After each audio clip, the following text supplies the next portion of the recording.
वचन, सत्य वचन, जीवनदायी वचन, जीवनदायी वचन। पवित्र वचन, सत्य वचन, जीवनदायी वचन, जीवनदायी वचन, जीवनदायी वचन, पवित्र वचन।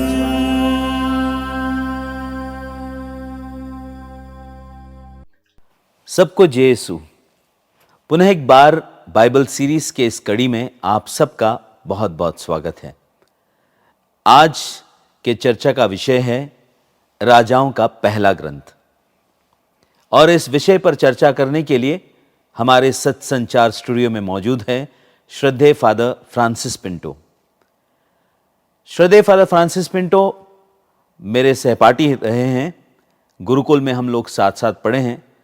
साथ ही साथ हमारे और एक सहपाठी रहे बरेली धर्म प्रांत के पुरोहित श्रद्धेय फादर जस्टिन दिरवियम, जो अब इस दुनिया में नहीं है क्योंकि 2009 में वो एक बीमारी से ग्रस्त होकर चल बसे।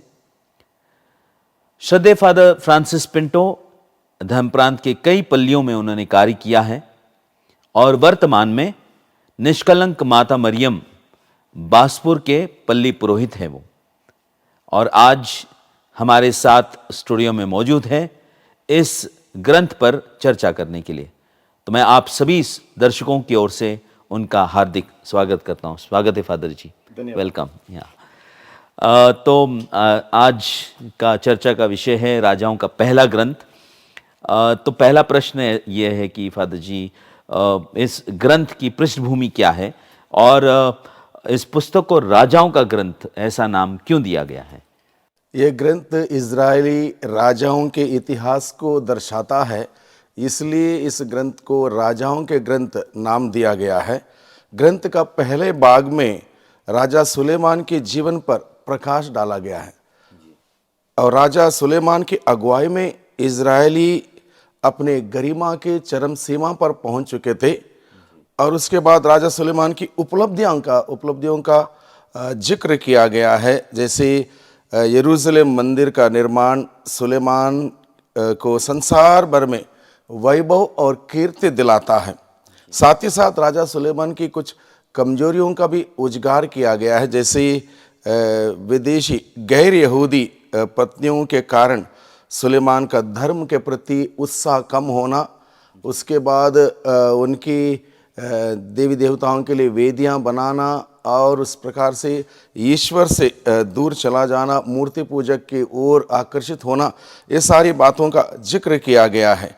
और मुख्य रूप से 931 ईसा पूर्व में इजरायली राज्य का विभाजन होना और 2 राज्य और 2 राजाओं का राज्य के बारे में दर्शाता इस सारे पृष्ठभूमि इस राजाओं के पहले ग्रंथ में हम देखते हैं। अच्छा, धन्यवाद फादर जी। तो ये पुस्तक, इस पुस्तक का लेखक कौन है? इस ग्रंथ का लेखक कौन है और कब लिखा गया होगा? जो कुछ समय वैसे के बारे में माना जाता है इसका लेखक अज्ञात है, फिर भी यहूदी परंपरा के अनुसार नबी यिर्मयाह को इसके लेखक मानते हैं और कुछ लोग ये भी मानते हैं नबी यिर्मयाह ने खुद नहीं लिखा, उसके समकालीन एक व्यक्ति ने उसके दिशा निर्देश पर इसको लिखा है, ये माना जाता है। राजाओं के जो पहला ग्रंथ है, इसका मुख्य विषय क्या है? इसका मुख्य विषय मैं अलग अलग प्रकार से बताऊंगा। मुख्य शब्द क्या है, मुख्य वाक्य क्या है, मुख्य आयत क्या है और मुख्य अध्याय क्या है, 4 बातें मैं बताना चाहूंगा ताकि अच्छा लोगों के लिए बहुत स्पष्ट हो जाएगा। इसका मुख्य शब्द है राज्य का विभाजन, मुख्य शब्द है राज्य के विभाजन, और इसका मुख्य आयत है अध्याय 9 पद संख्या 4 से 5 और अध्याय 11 और उसका पद संख्या 11। ये बहुत ही महत्वपूर्ण है। राजाओं के पहले ग्रंथ में इन 2 वाक्यांश के द्वारा बहुत बड़ा संदेश हम सबों को मिलता है। यदि तुम अपने पिता दाऊद की तरह निष्कपट हृदय और धार्मिकता से मेरे सामने आचरण करोगे, यदि तुम मेरे आदेशों, नियमों और विधियों का पालन करोगे, तो जैसा कि मैंने तुम्हारे पिता से यह कहते हुए प्रतिज्ञा की, इज़राइल के सिंहासन पर सदा ही तुम्हारा कोई वंशज विराजमान होगा। मैं तुम्हारा राज्य सिंहासन इज़राइल में सदा के लिए स्थापित करूंगा। ये मुख्य आयत है इस ग्रंथ की। और दूसरा भाग में है, अध्याय 11 पद संख्या 11 में लिखा है, प्रभु ने सुलेमान से कहा, तुमने यह काम किया, तुमने मेरे विधान और मेरे दिए आदेशों का पालन नहीं किया, इसलिए मैं तुमसे राज्य छीन कर तुम्हारे सेवकों को दूंगा। ये दो आयत है, मुख्य आयत है, मुख्य वाक्य है और मुख्य अध्याय 12 है। और इस अध्याय में, राजाओं के इस अध्याय में मुख्य बिंदु यह दर्शाता है, इज़राइल के कल्याण राजा और प्रजा द्वारा ईश्वर के प्रति वफादारी पर निर्भर है।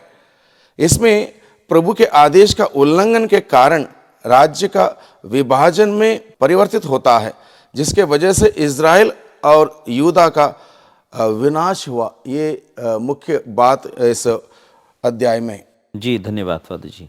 तो दूसरा प्रश्न इस प्रकार से है कि इस पुस्तक का उद्देश्य क्या है, इसको क्यों लिखा गया था, क्या कारण था इसको लिखने का?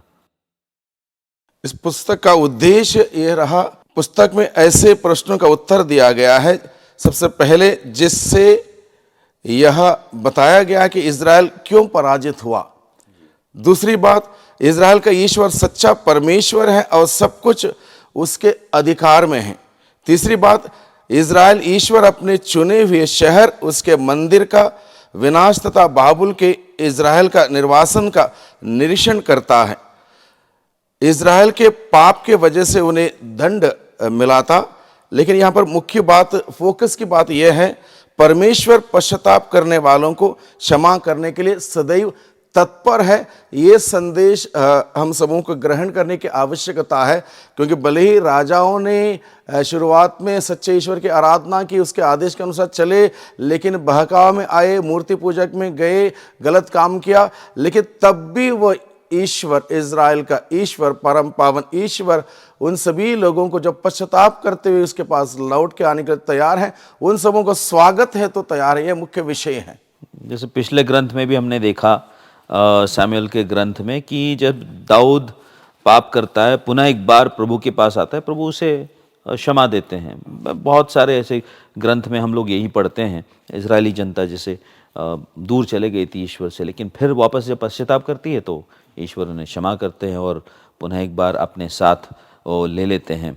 तो दूसरा प्रश्न इस प्रकार से फादर जी कि इस ग्रंथ में जो मुख्य व्यक्ति कौन है? इसमें दो मुख्य व्यक्ति हैं। राजाओं के पुस्तक में प्रधान नबी की भूमिका है। प्रधान नबी की भूमिका में नबी एलिया है और नबी एलीशा है। ये दो व्यक्तित्व हैं। इन्होंने क्या किया, प्रभु के लिए ये उत्साही रहे।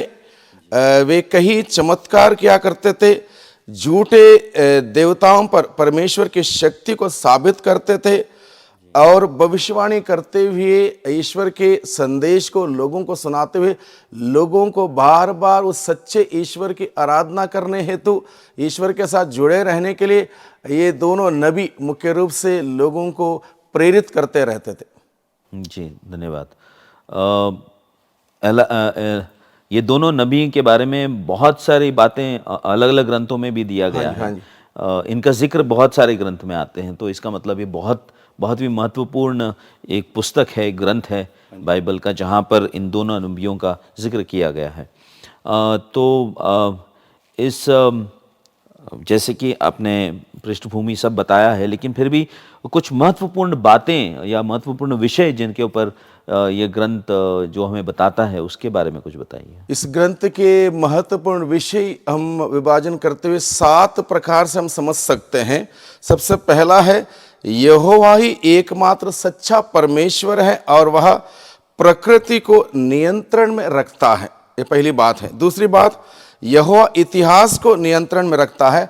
भूतकाल, वर्तमान और भविष्य सब कुछ उसी के अधीन है, उसी के दिशा निर्देश में चलता है और सब कुछ के ऊपर वही यहोवा परमेश्वर है।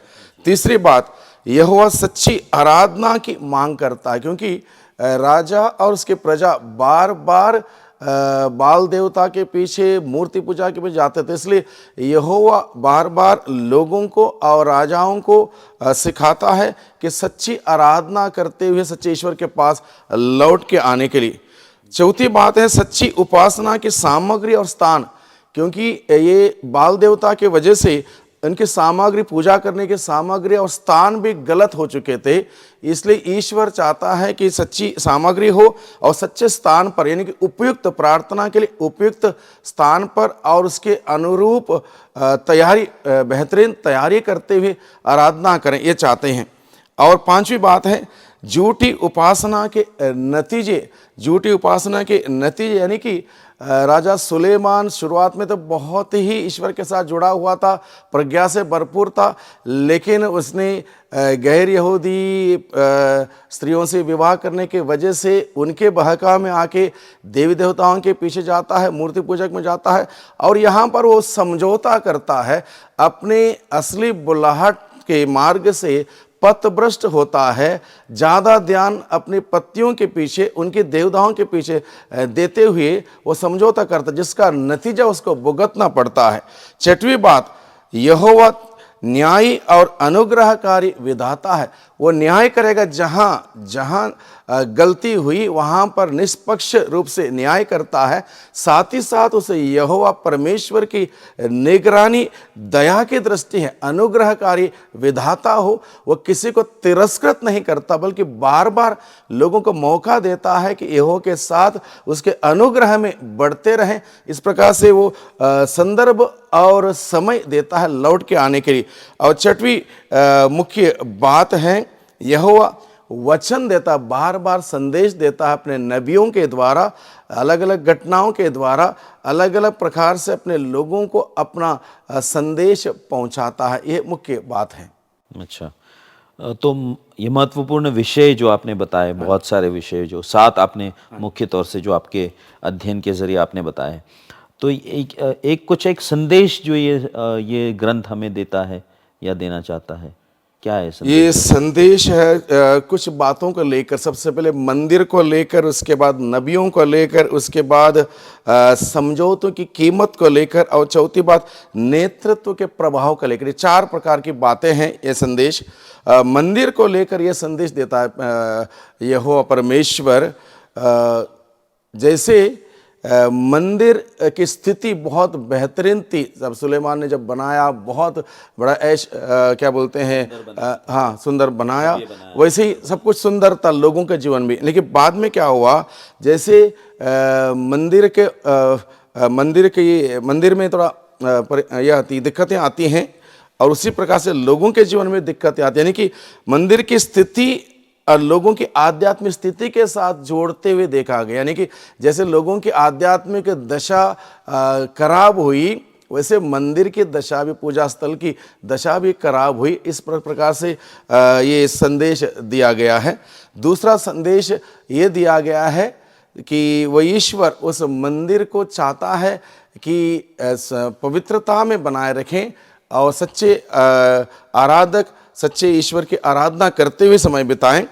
और नबी एलिया और एलीशा जैसे नबियों की शक्ति का प्रदर्शन करते हुए लोगों को चिन्ह चमत्कारों के द्वारा उस सच्चे ईश्वर के पास लौटने के लिए बार बार प्रेरणा और संदेश दिया गया। तीसरी बात, समझौते की कीमत। समझौते की कीमत, राजा सुलेमान ने समझौता किया, सच्चे रास्ते से हट गया, ईश्वर के चुने हुए राजा था, लेकिन उसने अपने मनमानी आचरण किया, मूर्ति पूजा करने लगे और समझौता की कीमत उसको और उसके राज्य के सारे प्रजा को सबको भुगतना पड़ता है। इस प्रकार से इस संदेश को यहाँ पर व्यक्त किया गया। चौथी बात, नेतृत्व का प्रभाव, यानी कि दाऊद के नेतृत्व ने उसके बाद की पीढ़ियों को प्रभावित किया। सभी राजा अपने अपने राज्य की दिशा के लिए यहोवा के सामने उत्तराधिकारी थे, यानी कि कोई भी राजा आए लेकिन यहोवा के द्वारा चुने गए लोग थे, उत्तराधिकारी थे। इस प्रकार से नेतृत्व का प्रभाव था, उस यहोवा का प्रभाव एक तरफ से न्यायी ईश्वर था, दूसरी तरफ से अनुग्रहितकारी ईश्वर था, तीसरी तरफ से वो सदा ही क्या बोलते हैं विधाता के रूप में उनका साथ देने वाला ईश्वर था। यह है मुख्य संदेश। धन्यवाद फादर जी। और एक महत्वपूर्ण बात जो हम देखते हैं शायद इस ग्रंथ में, वो है एलिया नबी और बाल देवताओं के जो पुरोहित हैं, इन दोनों के बीच का जो एक घटना हुई थी, तो ये कारमल पर्वत पर हुई। हाँ जी, तो उसके बारे में कुछ विस्तार पूर्वक समझाएं। कारमेल पर्वत एक आध्यात्मिक युद्ध का रंग भूमि है। आध्यात्मिक युद्ध यानी कि अब युद्ध किस किस के बीच में हो रहा है, जब प्रजा और राजा दोनों मिलके बार बार सच्चे ईश्वर को छोड़ के मूर्ति पूजा के पीछे जाते हैं, बाल देवता के पीछे जाते हैं। अब ये कारमेल पर्वत पर ये युद्ध भूमि, और इसमें लीडिंग रोल लिया है नबी एलिया ने, और नबी एलिया और बाल देवता के भविष्यवक्ताओं के बीच में टकराव में सबसे अधिक शक्तिशाली रूप में व्यक्त किया गया। बाल देवता के भविष्यवक्ता और नबी एलिया, सच्चे नबी और झूठे नबी, इन दोनों के बीच में कारमेल पर्वत पर एक प्रकार का युद्ध होता है। और इस युद्ध में यहाँ साबित किया गया है ईश्वर सभी झूठे देवी देवताओं से सर्वश्रेष्ठ है। ये नबी एलिया के द्वारा बार बार इस बात को साबित किया गया। दूसरी बात, राजा आहाब ने कनानी देवता बाल के लिए इज़राइल में मंदिर बनाया। राजा ने बाल देवता के लिए मंदिर बनाया और इज़राइली राजा अब मूर्ति पूजक देवता की पूजा करना चाहता है, जिसे खंडन किया गया। यानी कि राजा स्वयं गुमराह हो जाता है तो निश्चित रूप से प्रजा भी गुमराह हो जाएगा। इस सिलसिले में वहाँ पर कारमेल पर्वत पर इस प्रकार का युद्ध हुआ, सच्चे ईश्वर को पहचानने के लिए और उसी के अधीन जीवन बिताने के लिए। तीसरी बात यहाँ पर यह हुई, राजा आहाब के लिए एलिया के शब्द बाल और उसकी कथित शक्ति को सीधी चुनौती देता है। राजा आहाब के लिए नबी एलिया के द्वारा चुनौती दिया जाता है, क्योंकि वो बार बार भटक रहा था। उसको चुनौती दिया जाता कि इस प्रकार से जीवन में अगर तुम आगे बढ़ोगे तुम्हारे साथ बुरा होने वाला। इसलिए बार बार नबी एलिया कारमेल पर्वत पर उस आध्यात्मिक युद्ध के दौरान सच्चे ईश्वर की ओर लौटने के लिए प्रेरित करता है। चौथी बात है ईश्वर के आश्चर्यजनक कार्य।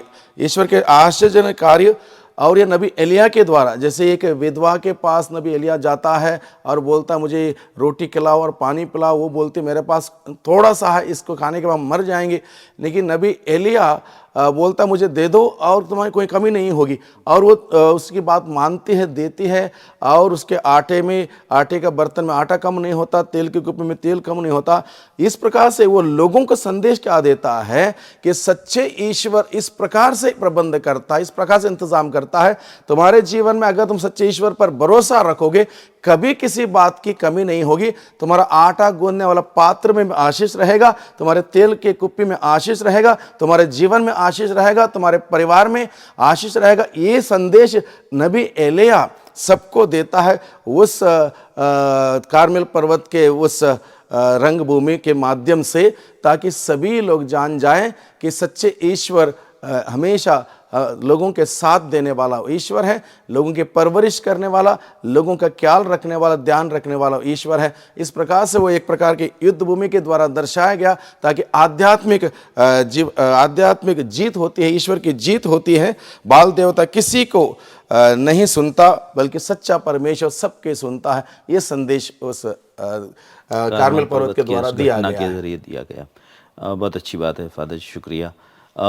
इस ग्रंथ को आपने पूरी तरह से पढ़ा है। हाँ जी, इसको आत्मसात किया है आपने, तो इसके जरिए आप लोगों को, हमारे दर्शकों को क्या संदेश देना चाहते हैं? तो लोगों के लिए संदेश इस ग्रंथ के द्वारा सबसे पहला है सुलेमान को लेकर। सुलेमान प्रज्ञावान था, प्रभु के विशेष अनुग्रह से और प्रज्ञा से भरपूर था, और प्रभु के फिर भी वो प्रभु के आदेश का उल्लंघन करते हुए प्रभु से दूर चला जाता है और वो मूर्ख साबित होता है।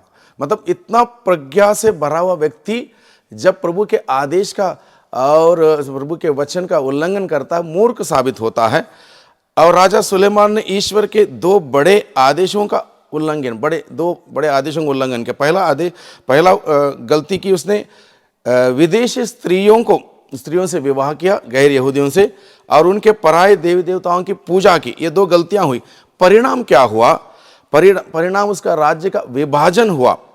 तो ईश्वर के आदेशों का उल्लंघन करना हमारे लिए, हर एक व्यक्ति के लिए, चाहे किसी के लिए भी क्यों ना हो, चाहे राजा सुलेमान हो, चाहे मैं हूं, किसी के लिए भी ईश्वर के आदेशों का उल्लंघन करना हम सबों के लिए हानिकारक हो सकता, आज भी हमेशा हानिकारक हो सकता। दूसरी बात, राजा आहाब ने भी विदेशी स्त्री से विवाह किया और वह मूर्ति पूजक बना, जिसका नतीजा क्या हुआ? साथ ही साथ उसने इज़राइल की नाबोत को मरवा कर उसकी दागबारी छीन ली। उसके साथ परिणाम क्या हुआ? बाइबल में लिखा है, कुत्तों ने उसका रक्त चाट लिया और उसके 70 पुत्र को मार डाला। अतः मुख्य संदेश यह है, मनुष्य का कल्याण इसी में है कि वह प्रभु के आदेशों पर चले और प्रभु क्रिस्त के प्रति वफादार रहें, अन्यथा हमारा विनाश होगा या हमारा नुकसान होगा। ये मुख्य संदेश है इस राजाओं के पहले ग्रंथ के माध्यम से, यानी कि प्रभु के साथ हम जुड़े रहें, उसके वचनों को सुनते रहें, उसका पालन करते रहें। और इसी से जुड़ा हुआ एक प्रश्न मेरे मन में आ रहा है कि इस ग्रंथ के बातों को हमारे दैनिक जीवन में प्रैक्टिकली किस प्रकार से हम लागू कर सकते हैं, दैनिक जीवन में किस प्रकार से लागू कर सकते हैं? तो मैं 6 पॉइंट आपके सामने रखना चाहूँगा, चाहे किसी के लिए भी हो। जो मैंने जब पूरे ग्रंथ को पढ़ा, अध्ययन किया, मुझे लगा कि ये मेरे लिए सही साबित होंगे आध्यात्मिक जीवन में आगे बढ़ने के लिए, इसलिए मैंने 6 बिंदु बनाए हैं। सबसे पहला बिंदु है, ईश्वर के सभी आदेशों का पालन करते हुए जीवन व्यतीत करने का प्रयास करते रहें। हम लोगों को मालूम है कि ईश्वर के आदेश आज्ञाएं कितनी कठिन हैं। एक एक बातों पर अगर ध्यान देने जाएंगे, पहले 10 आज्ञाओं पर ध्यान दें, कितना कठिन है एक एक बातों को पालन करना, लेकिन अगर हम पालन करेंगे तो कितनी आशीष हमें मिलेंगी, इस बात पर हम ध्यान देने कि ईश्वर के आदेशों का पालन करें सबसे पहले। दूसरी बात, इजरायली राजाओं के भांति मूर्खता का काम ना करें। इजरायली राजाओं ने मूर्खता काम मुख्य रूप से क्या किया? स्त्रियों को लेके या मूर्ति पूजा को लेके बाल देवता के पीछे जाते हुए किया। आज के परिवेश में हम और आप कई प्रकार के मूर्खता के काम कर सकते हैं। जैसे बाइबल में लिखा है, जो मेरी बातें सुनता और उसके अनुसार नहीं चलता वो मूर्ख के सदृश है, प्रभु यीशु ने कहा। यानी कि प्रभु की बातों को सुनना और उसको नहीं मानना, उसके अनुसार नहीं चलना एक प्रकार का मूर्खता है। इसलिए मूर्खता का किसी प्रकार का काम ना करें। तीसरी बात, किसी भी प्रकार से प्रभु के मार्ग से पथभ्रष्ट ना हो। दुनिया आज के दिन में बहुत ही आकर्षक है, बहुत सारे प्रलोभनों को हमारे सामने लेकर आती है, चाहे टीवी के माध्यम से हो, चाहे आधुनिक मीडिया के माध्यम से हो, या अलग अलग प्रकार से आज के दिन में हर प्रकार के पाप का जाल बिछाया हुआ है। ऐसे परिवेश में हम किसी भी प्रकार के पथभ्रष्ट ना हो, किसी के बहकावे में ना आए, किसी के गलत धारणाओं को ग्रहण करते उसके रास्ते पर ना चलें। चौथी बात है, ईश्वरीय वचन को सुनते हुए प्रभु से बातचीत करें। बातचीत के द्वारा प्रभु के साथ ट्यून्ड रहें, प्रभु के साथ हम हमेशा ट्यून्ड रहें, ताकि किसी भी परिवेश में हम भटक नहीं सकते। पांचवी बात है, गलतियों के लिए हम क्षमा मांगे। हम इंसान हैं, गलती करते हैं, बार बार गलती हो सकती है, लेकिन बार बार उस प्रभु के पास जाएं, गलतियों के लिए माफ़ी मांगें, क्षमा मांगें, जिससे कि प्रभु के अनुग्रह में बने रहें। और छठी बात, प्रभु पर हमेशा भरोसा रखें। प्रभु से बढ़कर कोई नहीं है, प्रभु ही हमारा उद्धारक है, वही हमें जीवन देता है, पालता पोसता, हमारी सारी देख रेख करता, प्रबंध करता, इंतजाम करता। इसलिए इस प्रभु पर भरोसा रखें। इस प्रकार से हम अगर इस संदेश को ग्रहण करेंगे, निश्चित रूप से हम दिन प्रतिदिन आध्यात्मिक जीवन में विकसित होते जाएंगे, बढ़ते जाएंगे, और प्रभु का अनुग्रह हम सबों पर बना रहेगा। बहुत बहुत धन्यवाद फादर जी इस बात के लिए, संदेश के लिए। और ये जो बातें आपने बताई है, मैं समझता हूँ कि हमारे जो दर्शक हैं उसको सुनेंगे, उसको आत्मसात करेंगे और इसको अपने दैनिक जीवन में लागू ज़रूर करेंगे। और हम लोग क्रिसमस की दहलीज पर खड़े हैं। आज 24 तारीख है और आज के रात्रि में 12 बजे हम लोग क्रिसमस मनाएंगे। तो इस समय पर, इस संदर्भ में मैं ये चाहूँगा कि आप 2 शब्द कहें और हमारे दर्शकों को क्रिसमस की बधाइयाँ दें। हाँ जी, हर साल हम लोग क्रिसमस का त्योहार बड़े हर्ष और उल्लास के साथ मनाते हैं और इसके पीछे बहुत सारी तैयारियां हम लोग बड़े लंबे समय से करते हैं। लेकिन एक बात मैं हमेशा लोगों को बताता हूं, बहुत सारी तैयारियों के बीच में, बहुत सारी प्रकार के पकवान के बीच में, बहुत सारी केक तैयार करने के बीच में, अगर वो प्रभु मसीह हमारे जीवन में मिसिंग है, हमारे दिल रूपी उस चरण में यीशु नहीं है, हमारे परिवार में यीशु और यीशु के मूल्य नहीं हैं, तो सब कुछ व्यर्थ है। इसलिए क्रिसमस यानी कि ईश्वर जो इंसान बन के इस धरती पर आया, हम सबों के जीवन में रहे, उनके मूल्य, उनके सिद्धांत हम सबों के जीवन में रहे, ताकि हम सबों के घर परिवार में खुशहाली रहे, एक दूसरे के प्रति प्यार मोहब्बत रहे, शांति रहे, अमन चैन रहे, हमारे परिवारों में, हमारे समाज में, हमारे देश में, हर जगह पर वो प्रभु की उपस्थिति का अनुभव सबको मिले। प्रभु प्यार देने के लिए आए, क्षमा देने के लिए आए, जीवन देने के लिए आए। वही बहुतायत का जीवन, वही खुशियाँ, वही आनंद हम सबों के जीवन में हमेशा बना रहे। आप सभी दर्शकों को मैं क्रिस्त जयंती की शुभकामनाएं देता हूं। मेरी क्रिसमस टू यू। बहुत बहुत धन्यवाद फादर जी।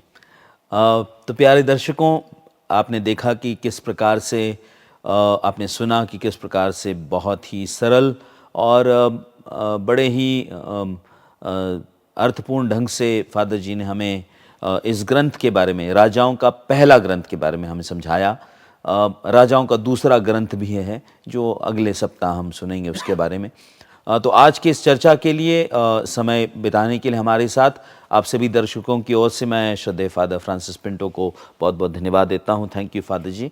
और प्यारे दर्शकों, जैसे कि मैंने कहा कि आज 24 दिसंबर है और आज के रात्रि के साथ 12 बजे हम लोग क्रिस्त जयंती मनाएंगे। 25 तारीख में हम प्रवेश करेंगे।